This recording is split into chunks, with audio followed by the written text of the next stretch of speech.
Olá! Hoje, em Histórias que Fazem a Diferença, eu vou conversar com Lício de Sá Freire. Ele é diretor-presidente do Comitê de Bacias Hidrográficas Rio dos Rios. Nova Friburgo faz parte dessa bacia juntamente com os municípios de Bom Jardim, Cantagalo, Carmo, Cordeiro, Duas Barras, Itaucara, Macuco, Santa Maria Madalena, São Sebastião do Alto, Trajano de Moraes e São Fidélis. A importância de se discutir a questão das águas é tão grande que a gente tem hoje países no mundo em guerra por conta da água. E também nessa pandemia a gente viu que a questão sanitária tem uma importância muito grande e, nesse caso, a água. Por isso, hoje vamos entrevistar o diretor-presidente do Comitê de Bacias Hidrográficas Rio dos Rios, responsável por nossas águas. Lício, eu gostaria que você explicasse inicialmente para as pessoas que estão nos assistindo o que é o Comitê de Bacias Hidrográficas Rio dos Rios. Primeiro, eu tenho que te lembrar, né, que o comitê ele é uma instituição que ela é neta da Constituição de 88, onde há o direcionamento de decisões descentralizadas e coletivas, e depois filha da Lei das Águas, né, que cria o sistema de gestão de recursos hídricos. Então, em cada região hidrográfica se forma um comitê representando a sociedade para as decisões, para cuidar da qualidade e da quantidade de água. Aqui no Rio de Janeiro, no estado, são 9 comitês. Um deles é esse aqui, o Comitê Rio dos Rios, que tem 12, abrange a área de 12 municípios, 6 na totalidade, 6 parcialmente. E tem uma outra característica interessante. Além de sermos um comitê de bacia hidrográfica fluminense, nós também compomos o sistema do Rio Paraíba do Sul, que é outro comitê que envolve comitês fluminenses, mineiros e paulistas. Ah, certo. Então, e tudo está vinculado à ANA, né? Então, a Agência Reguladora Federal, que cuida, inclusive, da implantação dos comitês, nós já passamos há anos por isso, é a Agência Nacional de Águas. E nós temos um contato muito próximo a essa agência, justamente nesse comitê do Rio Paraíba do Sul. Por quê? Porque ele é um comitê federal que junta estados como São Paulo, Minas e Rio. Uhum. E no caso, Ulisses, quando você citou uma legislação ali, essa legislação, quando a gente pensa numa legislação matriz das águas, é uma legislação de 1997? Parece, exatamente, mas parece, inclusive, que ela é antiga, né? Quando a gente fala em 20 e poucos anos, mas não é, porque decorreu dela a lei estadual, que nós também temos que obedecer, tá? Outros decretos, por coincidência, nós estamos trabalhando junto ao órgão ambiental do Estado hoje, com decretos para ajustar os procedimentos, e nesse decorrer houve o amadurecimento. Temos que lembrar, Janaína, que nós estamos falando de um país de pouco mais de 500 anos. Então, a gente constituir um sistema virtuoso em 20 e poucos anos é muito bom, é muito interessante. Quando nós recebemos visitas de um programa alemão, o representante deles, ele fala isso, Georg, o nome dele, ele fala, acho interessantíssimo o sistema de vocês. Aí eu falei, por quê? Como é que é o teu? Ele, é pelos burgos. O comitê lá seria o burgo. Eu falei, quantos anos tem o teu burgo que você atua nele? 800. Ou seja, a instituição parecida tem mais tempo do que o nosso país de vida, né? Isso é verdade. Eu também já conversei com pessoas de outros países e quando eu falo sobre o sistema dos comitês do Brasil, todo mundo fica muito curioso, querendo saber como funciona, me pergunta muitos detalhes até que eu não posso dar, mas realmente é uma referência, né? É muito bom saber disso. Agora, só para a gente falar sobre essa questão das águas, para a gente também nos posicionarmos um pouco em Friburgo. Quando a gente fala do Comitê das Bacias Hidrográficas, Rio dos Rios, na verdade, o rio-mãe aí seria o Paraíba do Sul, certo? A gente pode dizer Então, assim. esses comitês, né, que não estão ligados ao mar, né, que os rios nasceriam e iriam direto para o mar, eles acabam desaguando no Rio Paraíba do Sul. Ou seja, lá o Médio Paraíba, o Comitê Paulista, onde tem as nascentes do Rio Paraíba do Sul, os dois mineiros, Piabanha, Rio dos Rios, e aí a gente encontra um comitê singular, que é o Baixo Paraíba e Itabapoana, que grande parte dos seus rios desaguam no Paraíba do Sul, mas o próprio Paraíba do Sul vai chegar ao mar. Nós temos, inclusive, um exemplo muito bacana disso, né? Que é um filme do Comitê Rio dos Rios com a TV Luau, que mostra exatamente isso, né? Do Caledônia à Tafona, que vai fazer esse percurso. Mas faça a pergunta. Então, eu queria chegar nessa explicação que a gente fala Rio dos Rios. Inclusive, quando eu estava fazendo um documentário com o André, eu perguntei assim, André, que nome complicado. Você fala Rio dos Rios. Você tem que falar Rio, depois fala a palavra Rio duas vezes. Aí ele falou assim, Janaína, isso daí sabe como é que é? Eles sentam numa mesa de reunião e conversam, acaba escolhendo esse nome. Mas eu por acaso, eu estava fazendo um trabalho, lendo as atas da Câmara Municipal do século XIX, e vi o nome lá, Dois Rios. Então, isso daí é bem antigo, né? Então, o que são os dois rios para as pessoas entenderem? São o Rio Grande e o Rio Negro. Na verdade, os dois principais rios da região hidrográfica são o Rio Grande e o Rio Negro. Você citou muito bem. Só que existe um trecho pequeno no final da bacia, onde eles se juntam realmente, né? E aquele trecho ele é conhecido, o nome dele é Dois Rios. E é tão pequeno o trecho comparado ao resto da bacia que tem gente que chama de Três Rios, tem gente que chama de Encontro dos Rios, mas oficialmente ele é conhecido como Dois Rios. O comitê, quando nasceu, ele não nasce com esse nome. Ele não era nem comitê, não tinha delegatária, ele nasce com o nome de Bengalas, Negro, Dois Rios, ele junta todos esses rios. Mas, para facilitar, acabaram adotando, como acho que você se referiu ao André Borger, né? Ele conta muito bem essa história. Numa decisão basicamente burocrática, acabam dando o nome da região hidrográfica toda a um trecho pequeno da malha fluvial nossa. Certo. E aí, para a gente ficar assim na nossa região, porque realmente a coisa é complexa, a gente foi entrar nos outros municípios, fica complicado. Lícios, a gente fala muito do Rio Bengalas porque é um rio que passa no centro de Nova Friburgo, mas o principal rio aqui de Friburgo é o Rio Grande, né? Ou não? É muito bacana a tua pergunta, porque se você olhar a abordagem que Friburgo, né, que ela apenas compõe, a bacia hidrográfica não é Friburgo, é uma parte da bacia hidrográfica, Friburgo e sua área urbana, ela cresce no entorno do rio Bengalas, é uma referência para a área urbana de Friburgo, tá? Como historicamente todas as sociedades cresceram em torno dos rios. Porém, hoje, até por volume, né, qualidade, características do rio, o abastecimento urbano dessa população, né, que corresponde a metade da população da região hidrográfica inteira, vem do Rio Grande. Tá? Então, hoje nós somos dependentes desse Rio Grande e, no entanto, poluímos o Rio Bengala. A gente acaba tá em cima do Rio Bengala, a gente causa poluição nele. É justamente isso que eu queria assim, deixar em destaque nessa entrevista, porque geralmente a gente fala muito do Bengalas, mas a gente esquece, ou a gente não sabe, né? Isso é uma questão até das escolas trabalharem um pouco mais a questão da nossa geografia, dos nossos rios, para destacar a importância do Rio Grande, né?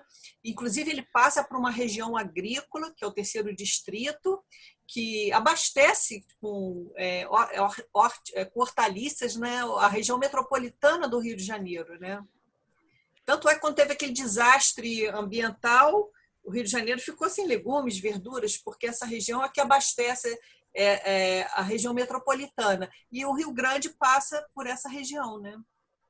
É muito bem lembrado, Janaína. O Comitê de Bacia Hidrográfica, ele tem basicamente um princípio de promover a qualidade e a quantidade de água. Só que para atingir esse princípio, você tem várias ações possíveis. Aqui no comitê, nós diminuímos ao máximo o número de ações, porque o recurso, eu não estou falando só de recurso financeiro, mas o recurso ele é escasso. Então, para a gente ter realmente resultado, basicamente nós temos 3 ações executivas. Uma que trata do esgotamento sanitário, nós somos obrigados pela lei estadual a tratar disso, e temos um resultado espetacular.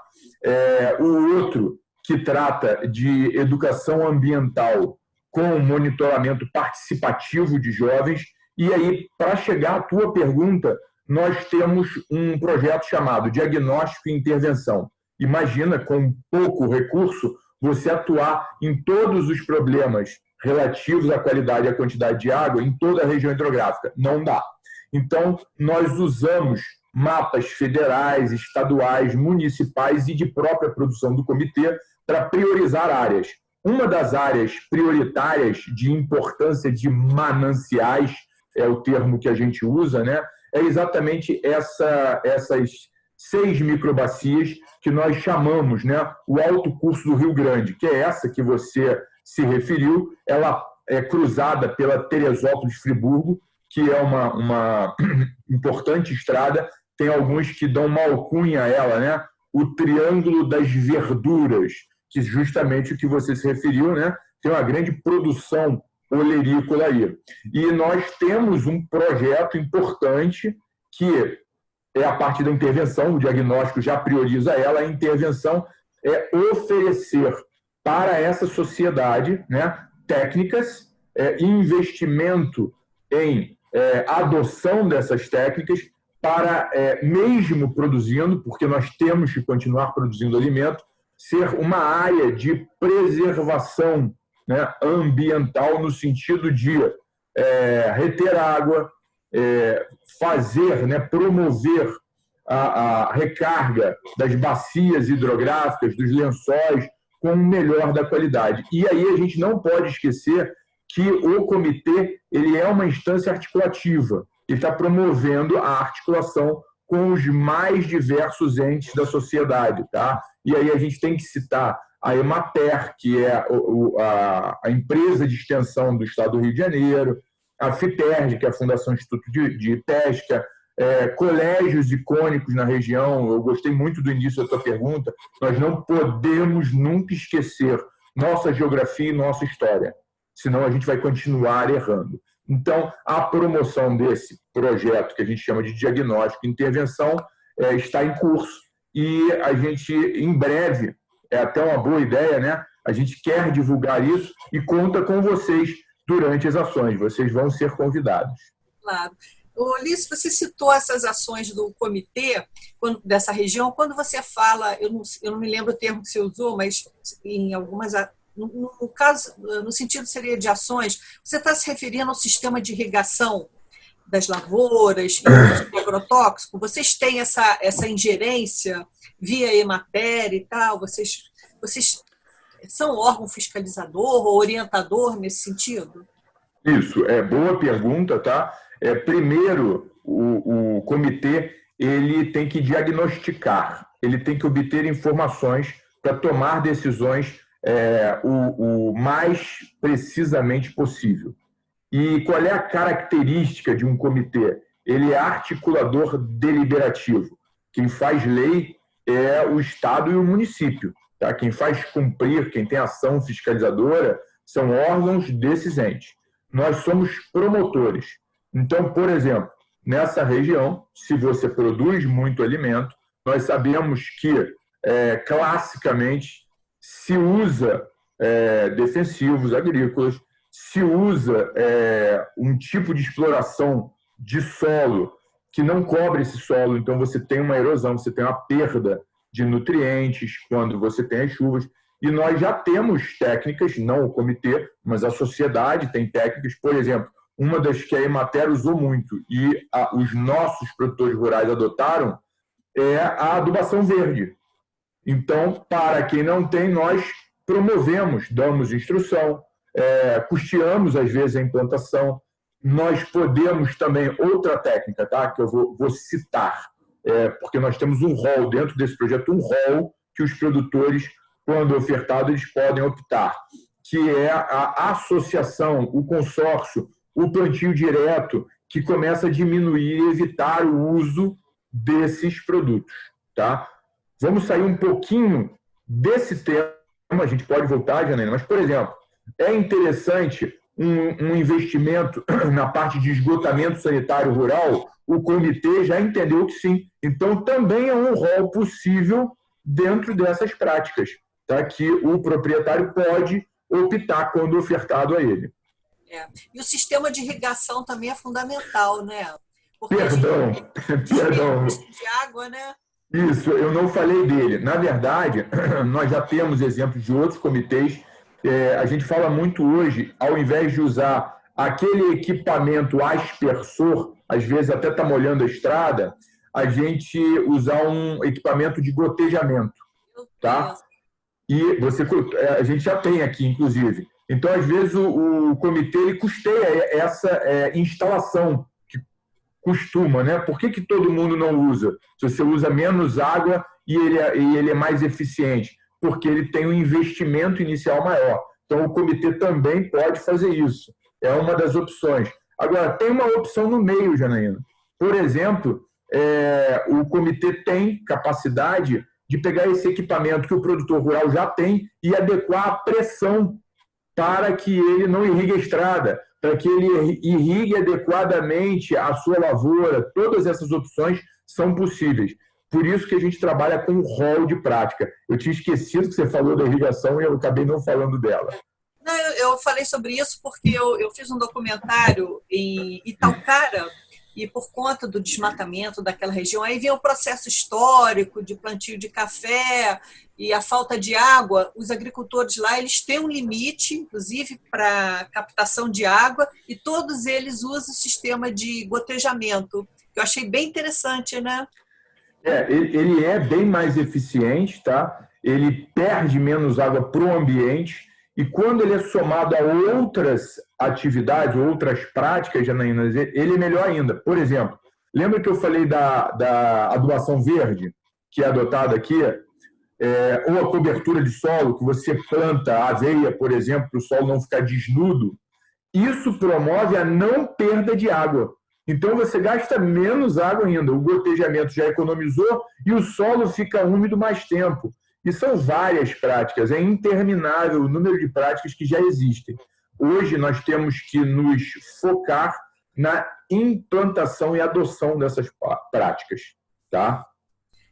Porque eu já fiz até uma pesquisa ali nessa região, depois do episódio de 2011, eles estão tendo problema de água aí nessa região. Agora, Ulisses, eu queria dar uma pergunta. Eu fiz um levantamento. O Brasil hoje tem 35 milhões de pessoas sem acesso à água potável e 100 milhões sem rede de esgotos, né? O Brasil teria que investir 500 bilhões até 2033 de investimentos para que todos tenham acesso à água potável e ao sistema de esgotos. Seria mais ou menos 24 bilhões por ano.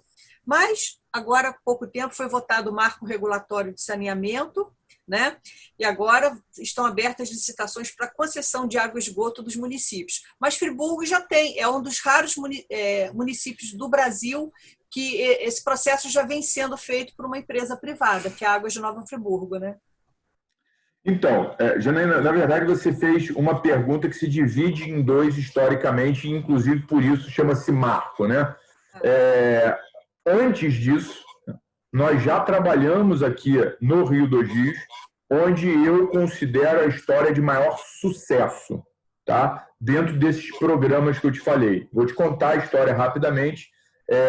Quem é o sujeito, pela lei, pela Constituição, responsável pela parte de esgotamento sanitário, né, de coleta e tratamento? São os municípios.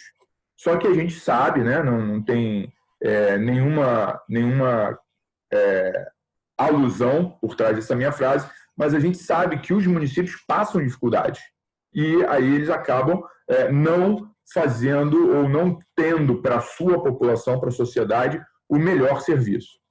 Então, como é que o Rio dos Rios, que se baseia numa lei estadual, atua nessa área da região hidrográfica 7 do estado, que é onde o Comitê Rio 2 Rios funciona. Nós custeamos, né, pagamos, compramos para os municípios e para áreas específicas do município, principalmente para as suas áreas urbanas, planos executivos, que na verdade é um projeto da rede de coleta e do sistema de tratamento de esgoto. Tá? Um plano desses custa, em média, R$200 mil. Parece pouco para uma administração pública, mas é uma exorbitância para um comitê de bacia hidrográfica que quase não tem recurso. Mas graças a esses investimentos que a gente trabalha em edital público, ou seja, o município tem que se candidatar, tá? Nós estamos trabalhando desde 2013 com esses editais. Então, nós temos uma perspectiva que em 2022 todos já tenham seus projetos de coleta e tratamento de esgoto. Aí cabe a pergunta, mas Lício, no que isso resulta? O município tem um projeto, um caderno, resulta no que nós fizemos a previsão e logramos êxito. Justamente ele pode concorrer a editais federais. Um município acabou de fazer isso, tá? Naquele momento eram investimentos de 200 mil no projeto para o município, mas se a gente fosse observar que a gente já tinha feito 5 projetos desses para 5 municípios, era um investimento de 1 milhão, tá? Até que um se candidatou, conseguiu se candidatar num edital federal com o apoio da Secretaria Executiva do CBH e logrou êxito, conseguiu obter o recurso federal. E nós ainda decidimos no comitê ajudar com uma contrapartida. O investimento total para a região hidrográfica foi de 1,5 milhão. E o investimento federal que foi alcançado por causa dessas ações foi de 15 milhões, Janaína. E então você tem aí um processo em andamento de obra para coleta e tratamento de esgoto que resulta num percentual de aumento de coleta e tratamento de esgoto na ordem de 4% para a região. E isso não é pouco. Nós já esse ano habilitamos outro município no mesmo edital, e se a gente pensar, né, em continuar esse processo durante 10 anos, o que vai acontecer? Nós vamos atingir o tratamento universal. Nós quem? Isso é muito importante. O CBH? Não. A sociedade dessa região hidrográfica. A população, os governos, as empresas, todos vamos. Aí chega o marco regulatório e a gente passa para a segunda parte da resposta da sua pergunta, né? Nós temos municípios que operam o próprio esgoto, eles são, afinal de contas, os responsáveis. E nós temos municípios que adotam a empresa pública, que é a SEDAI, e nós temos municípios, você lembrou muito bem, se a minha memória não está falha, aqui na nossa região hidrográfica é Friburgo, que concede para uma empresa particular o água e esgoto da área urbana, tá? Da área urbana do município. A gente já tem essa experiência. O marco regulatório, ele propõe muitas novidades. O que esse Comitê de Bacia Hidrográfica está fazendo, e eu posso te dizer que os outros do Rio de Janeiro também estão fazendo. Eles estão fazendo um estudo aprimorado, Janaína. Como é que é o estudo aprimorado? A tua pergunta, né? Quem opera o próprio esgoto, quem concede para a empresa pública, ou seja, pode ser alvo amanhã de uma licitação para outra empresa particular, e quem tem empresa particular, né? Esse marco pouco muda para a área urbana aqui de Friburgo, por exemplo, ele já concedeu, né? E aí a gente começa a trabalhar no seguinte sentido: quem vai regular essa relação é a Agência Nacional de Águas, que tem o apontamento lá para eles, nesse marco, nessa proposta do marco regulatório, né? Como eles vão fazer? E nós já temos, dentro do Estado do Rio de Janeiro, exemplos passados disso, em que o contrato feito entre o município e quem recebeu a concessão resultou numa ação efetiva de pouca eficiência. Então, o órgão regulador atuou, chamou os entes, a empresa e o poder público, e pediu para que se refizesse esse contrato e as ações. Qual é a grande ação do comitê que nós observamos hoje? É representar a sociedade, fazendo controle social disso, se realmente o serviço está sendo feito. Não pode confundir isso com fiscalização. Nós temos órgão ambiental, tanto municipal quanto estadual, tá? Mas nós ainda estamos estudando e propondo como isso vai ser feito. E só para lembrar, Friburgo também não faz parte do comitê do Rio Macaé e Rio das Ostras, né? Mas um percentual muito pequeno, né? Porque eu estou vendo aqui, quando eu vi no site de vocês, quando vocês colocam a área de abrangência de Nova Friburgo, de 182.082 habitantes, vocês têm uma área de abrangência de 175.683, ou seja, 95%. Quer dizer, então a gente diria que 5% de Nova Friburgo está ligado a outro comitê, que é o comitê do Rio Macaé e das Ostras, não é isso? Muito pouquinho, né? É pouquinho, mas é muito importante. Se você observar a parte geográfica, Janaína, que eu sei que você gosta muito, né? O comitê, basicamente, aqui do Rio dos Rios, ele acaba ali na Pedra dos Três Picos, né? De forma geral, né? Lá, e quando a gente vira a cordilheira para o que a gente conhece em Friburgo como Macaé, é o Comitê Macaé e das Ostras. E se a gente for olhar para trás do Caledônia, né? E para trás dos Três Picos, estou falando, obviamente, de uma maneira figurada, você tem Cachoeiras de Macacu, para trás do Caledônia, né? Que é outra região hidrográfica, e para trás dos Três Picos é o Comitê Piabanha. Então, na verdade, você tem uma estrutura geográfica aí, né, da Serra do Mar, onde você tem um efeito de chuvas principalmente vindas do sul e do mar, onde você tem uma grande quantidade de chuvas e fornecimento, né, para esse lençol freático, aí, para essa coleção de água que acaba vertendo em nascentes para esses 4 comitês. Então, é uma região muito importante em que os 4 comitês acabam pensando conjuntamente em preservar. Ela não serve só a um comitê. Exatamente. E muito vinculada na nossa história, né? Porque a gente tem uma história, não posso nem falar aqui agora, mas nós chamávamos aqui de Sertões do Macacu, quer dizer, o interior do Vale do Rio Macacu.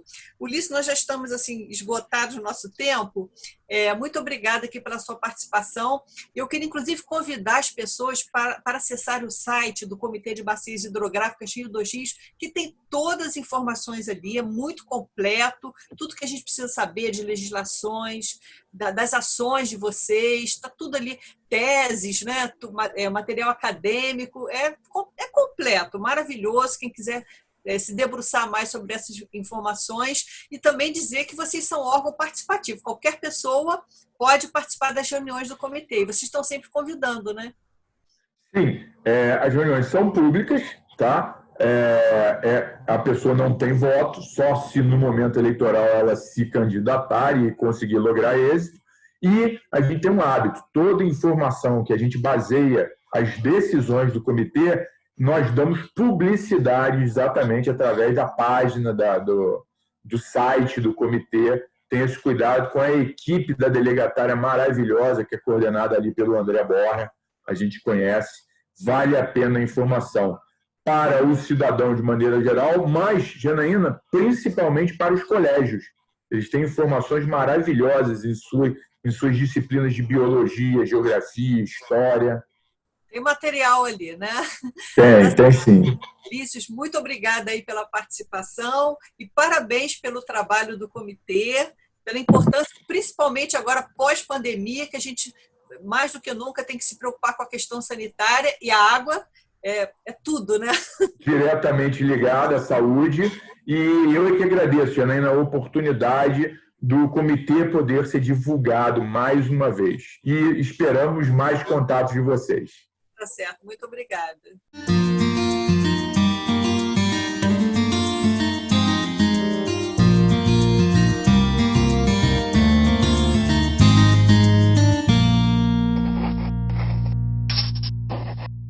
Comitê de Bacia Hidrográfica. O que é e o que faz?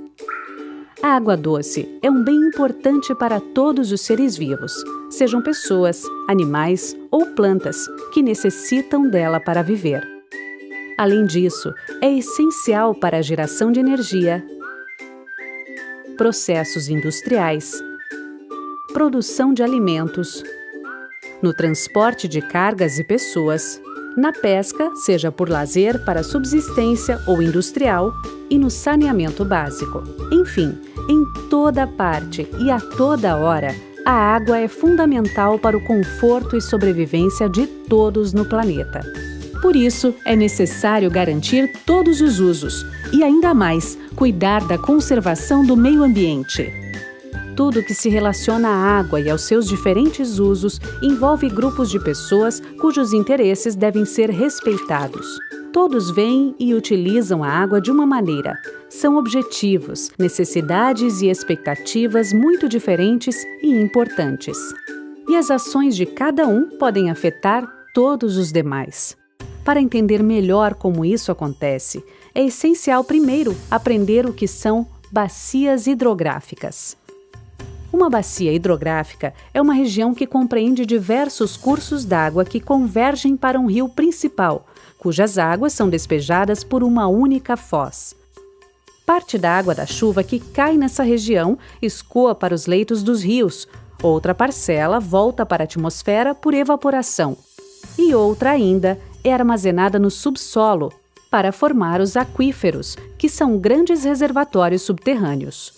O ser humano está presente nesse cenário com todas as suas atividades, utilizando a água de diversas maneiras e despejando resíduos em vários pontos dessa bacia. Assim, muito mais que um sistema natural de águas, uma bacia hidrográfica é um grande sistema social, econômico e ambiental. E as soluções para o melhor aproveitamento e para a preservação desse grande bem comum têm que ser encontradas de forma coletiva e participativa. Os comitês de bacias hidrográficas. Os comitês de bacias hidrográficas são locais de discussão e decisão que reúnem representantes dos usuários da água, da sociedade civil organizada e do governo. Eles devem discutir e negociar democraticamente e com transparência os diferentes interesses sobre os usos da água na bacia. Uma das principais decisões a ser tomada pelo comitê é a elaboração do Plano de Recursos Hídricos da Bacia. Um plano para os usos da água, que reúne as informações estratégicas para a gestão das águas em cada bacia hidrográfica, para manter a qualidade e quantidade desse precioso recurso para as futuras gerações. Os comitês de bacias hidrográficas têm um poder real de decisão e cumprem um papel fundamental na elaboração das políticas para a gestão de recursos hídricos. Conheça a Lei das Águas, Lei 9433 de 97. Democratizar a gestão dos recursos hídricos e compartilhar o poder de decidir. Participe de uma nova gestão das águas.